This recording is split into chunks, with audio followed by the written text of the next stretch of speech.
Welcome to back physics classes.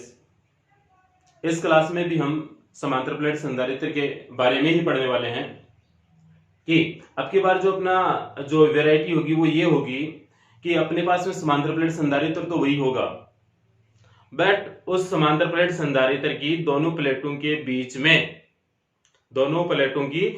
में भिन्न भिन्न प्रकार के पराविद्युत पदार्थ आपको भरने हैं और उनकी मोटाई भी भिन्न भिन्न रख सकते हैं और उनका पराविद्युतांक भी क्या रखेंगे, हम भिन्न भिन्न रखेंगे।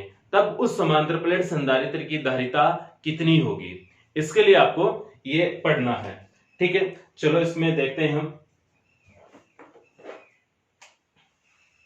माना कि हमारे पास में ये एक समांतर प्लेट संधारित्र है, इसकी एक प्लेट ये है, ये धन आवेश से आवेशित है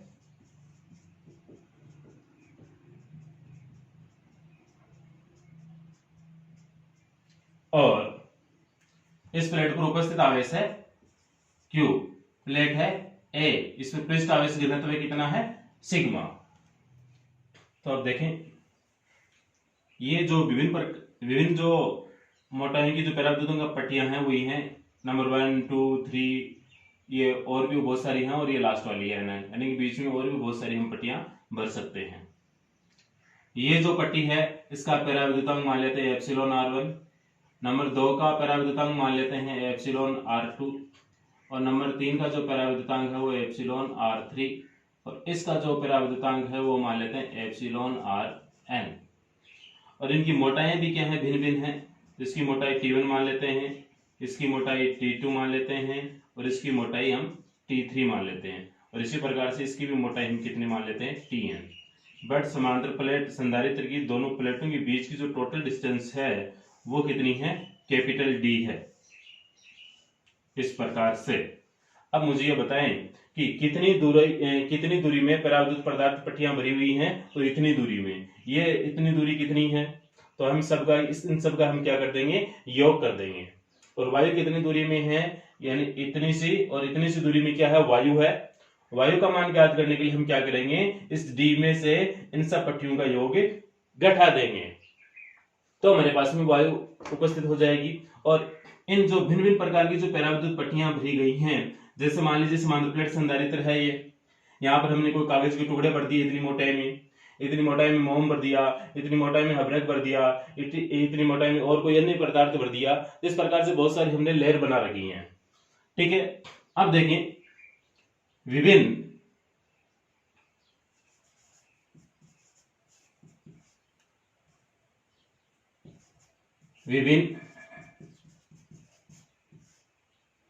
मोटाई की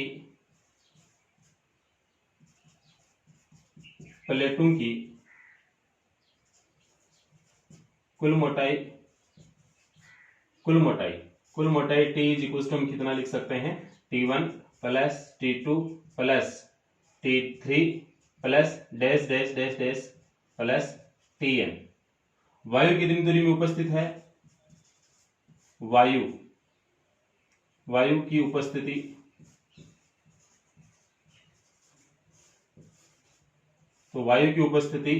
वायु की उपस्थिति बराबर कितनी है, यानी कि इस D में से ये मोटाई घटा दें, D माइनस इन सब मोटाइयों की एक बार हम T मान लें थिकनेस, तो T का मान ये है, तो D minus T1 plus T2 plus T3 plus dash dash plus Tn। ठीक है, इतनी दूरी में वायु उपस्थित है। अब प्रत्येक डेरिवेशन की बातें यहां पर भी हमें तीन ही बातें याद करनी है, E, V और C। तो E, वायु में वैद्युत क्षेत्र, तो वायु में वैद्युत क्षेत्र का फॉर्मूला है वो क्या होता है, E not is equal to sigma upon epsilon not. और सिग्मा की वैल्यू क्या होती है, Q अपॉन A, तो ये Q upon A epsilon not, ये E नॉट की वैल्यू।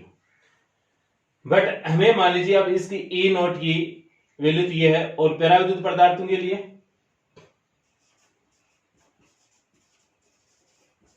परावैद्युत माध्यम या पदार्थ, परावैद्युत माध्यम में विद्युत क्षेत्र,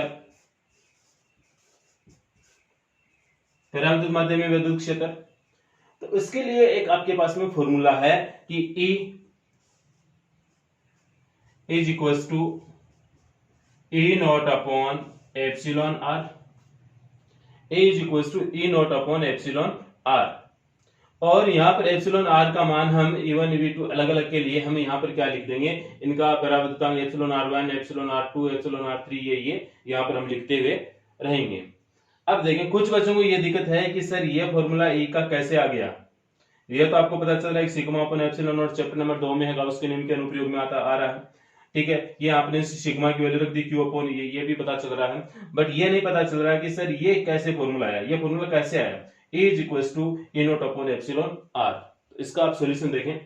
हम जानते हैं कि कोई भी बिंदु आवेश है, यहां पर देखें आप, कोई भी बिंदु आवेश है तो बिंदु आवेश के कारण विद्युत क्षेत्र की तीव्रता का फॉर्मूला क्या होता है, KQ upon R square. But K की वैल्यू यदि हम रखते हैं तो 1 अपॉन 4 पाई एप्सिलॉन नॉट और Q अपॉन आर स्क्वायर। ये कब मान रहे हैं हम, जब वायु उपस्थित हो, जब क्या उपस्थित हो, वायु उपस्थित हो। और वायु के लिए इसको हम अलग से इंडिकेट कर देते हैं E नॉट। अब कोई माध्यम उपस्थित है तब इस K की वैल्यू क्या हो जाती है, चेंज हो जाती है, तब इस K की वैल्यू क्या हो जाती है, चेंज। यानी कि किसी माध्यम के लिए, किसी माध्यम के लिए इस K की वैल्यू क्या हो जाती है, चेंज। तो K की वैल्यू में ये वाली लिख रहा हूं 1 अपॉन 4 पाई एप्सिलॉन नॉट, और कोई माध्यम है तो माध्यम का परावैद्युतांक में मल्टीप्लाई करेंगे साथ में एप्सिलॉन आर, और ऊपर क्या आ जाएगा Q अपॉन आर स्क्वायर।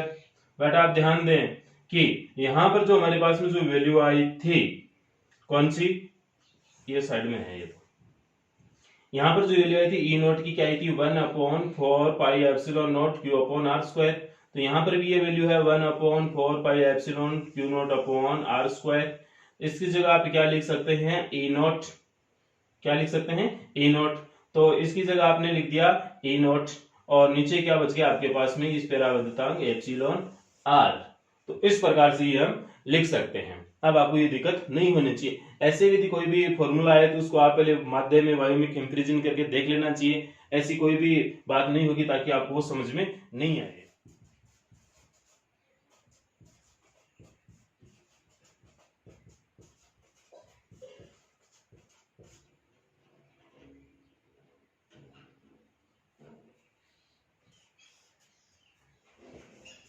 ठीक है, अब इसको आप देखें फटाफट।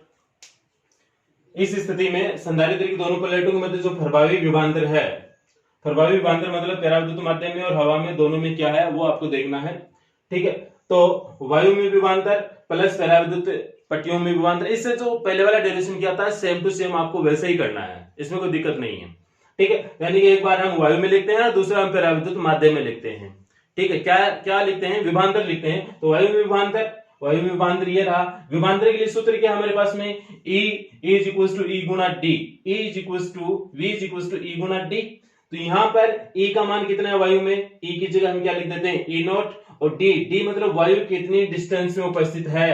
तो वायु कितनी डिस्टेंस में उपस्थित है, तो वायु की उपस्थिति कितनी डिस्टेंस है ये, तो इस D की जगह मान हम क्या रखने वाले हैं, ये वाला, क्योंकि वायु इतनी दूरी में उपस्थित है। इसके बाद में क्या है, परावैद्युत पट्टियों का विभवांतर। तो परावैद्युत पट्टियां ये रही 1 2 3 ऐसे n तक चल रही हैं। ठीक है, तो इनका विभवांतर यानी कि इसका विभवांतर भी फॉर्मूला आपको यही लगाना है, E गुना D। बट इसके लिए हमने एक फॉर्मूला देखा था कि E की वैल्यू क्या रखते हैं हम, E not upon epsilon R. तो इस E की जगह हमें क्या लिखना है, E not upon epsilon R. तो E not upon epsilon R लिखा, इंटू D प्रथम पट्टी है उसका परावैद्युतांक कितना है, T1, तो इंटू T1। इसी प्रकार से दूसरी पट्टी के लिए उसका परावैद्युतांक क्या हो जाएगा, चेंज हो जाएगा, एप्सिलॉन R1 से एप्सिलॉन R2। डिस्टेंस यानी कि पट्टी की जो मोटाई है वो T1 से T2 हो गई, plus this and this n वाली पट्टी के लिए। अब देखें हम इन दोनों में से, यानी एक स्टेप आपके पास में ये बन गई प्लस में और दूसरी ये है आपके पास में, ठीक है। इन दोनों में से कॉमन क्या है? ई नोट, ई नोट कॉमन है, इसमें से ई नोट और इन सब में से ई नोट कॉमन लेने के पश्चात क्या बचा? ऊपर वाली स्टेप में से ये बचा और नीचे वाली स्टेप में से ई नोट कॉमन करके, तो T1 ऊपर मल्टीप्लाई में है तो T1 अपन एप्सिलॉन R1, T2 अपन एप्सिलॉन R2 प्लस 3 वाले आप और लिख लेना और ये n तक। इसके बाद में देखिए आप V is equal to Q upon A epsilon naught, ठीक है, यानी कि इस ई नोट का मान रख दिया, ई नोट की वैल्यू आपने यहाँ पे रख दी, ये रही आपके पास में ई नोट की value sigma upon epsilon not और फिर इसका फाइनल रिजल्ट ये, तो ये ई नोट की वैल्यू हमने यहाँ से उठाकर यहाँ रख दी, बस सिंपल है। और अगेन ये यहाँ दोबारा मैंने रिपीट कर दिया, सेम टू सेम यहाँ नीचे रिपीट कर दिया, बस यहाँ कॉमन लेने के पश्चात सेम टू सेम रिपीट हो रहा है। फिर ये v का मान हमारे पास में फाइनल v का मान ये यहाँ तक आ गया, इस v का मान अब हम कहां रखने वाले हैं? C वाले फॉर्मूले में। क्यों? क्योंकि हमें कहां तक पहुंचना है? हमें तो धारिता तक पहुंचना है, इसलिए हमें तो धारिता ही ज्ञात करनी है। तो C is equal to Q upon V, Q upon V, ये फॉर्मूला देखें आप, ये Q नीचे वाले के लिए है, देख लिया, ठीक है। और यहां पर हमें V का मान सेम टू सेम यहां रखना है, ठीक है। तो C बराबर ये Q की जगह Q रखा मैंने और V की जगह ये वाला बॉक्स यहां से उठाकर सीधा मैंने यहां पे रख दिया, इसकी जगह, इस V की जगह ये वाला पूरा बॉक्स उठा के यहां रख दिया, ठीक है। फिर यहां पर Q से Q कैंसिल हो गया, Q से Q कैंसिल, आप इसको समझें, और ये घूमकर कहां चला गया? ऊपर, और ये नीचे रह गया। तो अब इसको आगे देखें आप, तो आपके पास में ये वाली स्टेप आई, क्या आई? C इज इक्वल टू ये ऊपर लिख रहा हूं मैं, तो A एप्सिलॉन नॉट अपॉन नीचे ये D माइनस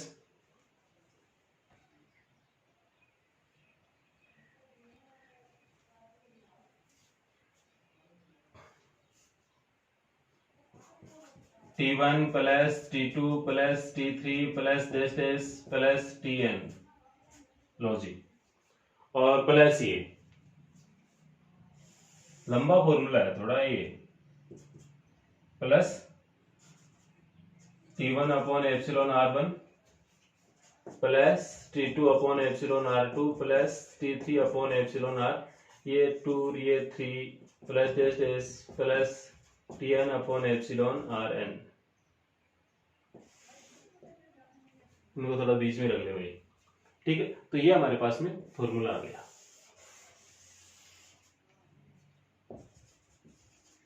ठीक है। Case first,